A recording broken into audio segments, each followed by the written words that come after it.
Xavier, you went to the batch. Yeah. Any favorite memories that you? Oh, so many. It's like, core memories for me. One of them is Suken's first speech. It was about how, I still remember this.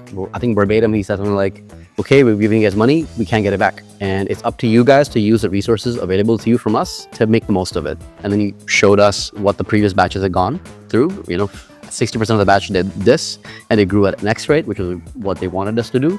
And then 40% of the batch didn't grow as much, and that's due to whatever reason, but mainly, maybe they didn't take advantage of the resources available. So that to me really struck a chord, because he's basically saying that, look, I've gone through multiple companies and they've done well, and here's the strategies that can help you. Take advantage of that. Like, talk to everybody here and use that to lead your company to success. And I remember that very vividly. So that's one of my favorite moments about the batch. Nice. I think a lot of it is knowing that everyone's finding it really hard. And we actually had the same conversation up there as well. It's like, I asked a lot of people, like, what's your biggest takeaway? And the takeaway is, like, of course, you have a lot of learnings, you have a lot of insights, and obviously you can always get that from the news and podcasts and blog posts. But a lot of it's like, actually, being a founder is universally difficult, and everyone's universally having a hard time. Like, what do you see on LinkedIn is like not accurate, and everyone's continuously super happy, and that's not an accurate of real life. Being a founder is actually really difficult, and everyone's actually going through the same shit. Don't be scared, I'm right here. Don't worry. Here you go. Okay, I actually do have a favorite memory before the batch. I think I also shared it with some of the folks during the lunch and dinner. I think it's actually Suken. In our final interview, I always remember our final interview. I don't know whether Suken remember. I remember this. Yeah, that was my core memory as well. Right. So we were asking a bunch of questions, and then we were on a question that we really couldn't answer. We were stumped. We were like, shit, I really don't know this answer, is it? Then we both really don't know.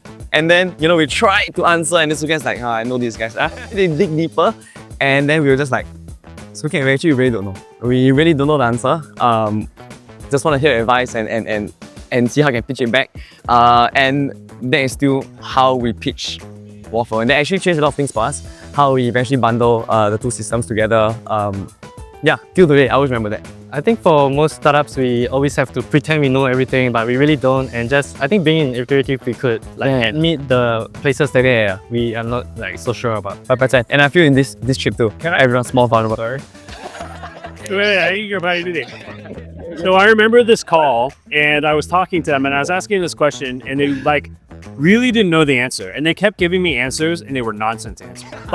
They were kind of what you thought, but not kind of deep enough. And partway through the call, I was like, well, I'm definitely not investing in these guys. They don't know the answer, right? And then finally they were like, we don't know. We're trying to kind of figure this out. And actually that changed my mind to invest in them, because I feel like when founders realize that they don't know the answer, then we can work with them. But if you think you know the answer, but your answer is actually kind of nonsense, then it's harder to kind of work with. And so on some level, kind of the humility of hey, we're not really sure, we want to kind of work together, and this kind of stuff actually made it kind of more likely that I'm wanting to invest. And so that was a very kind of core part. And then once they said that, I think I actually was hey, I think you guys should do this.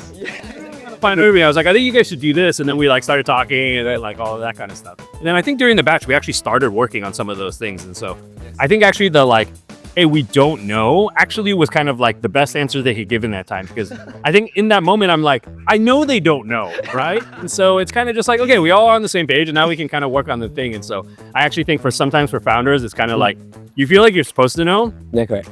But people can tell if you kind of don't. And so sometimes the best thing to do is just kind of be honest about it, and you can kind of work with it, right? So I remember the story. Okay. Thank you. I would say one of my favorite memories was bringing my team members to office hours with Suken. So I'm used to talking to people like Suken and getting their perspective. For a lot of my team, it was their first time at a startup in this sort of Silicon Valley-ish way of thinking. Them hearing Suken talk to them directly and work with them the way that he would at the Silicon Valley company was, I think, really helpful for them, and really helped motivate and teach them and help them grow along. I really enjoyed the group sessions that we did. I felt that we could really hear what everyone's going through. And I think regardless of batch or here at the retreat, you always think that you're going through a lot of struggles yourself and challenges yourself. But at the end of the day, a lot of the challenges and struggles are the same. So coming into this, I knew I could share vulnerably, like immediately. Like first day, sit down, lunch, okay, let's just go straight into like problems. And that has worked well because like everyone shares, and like whether or not they can provide you support or like they have a solution, there's always something that you can get out from that interaction.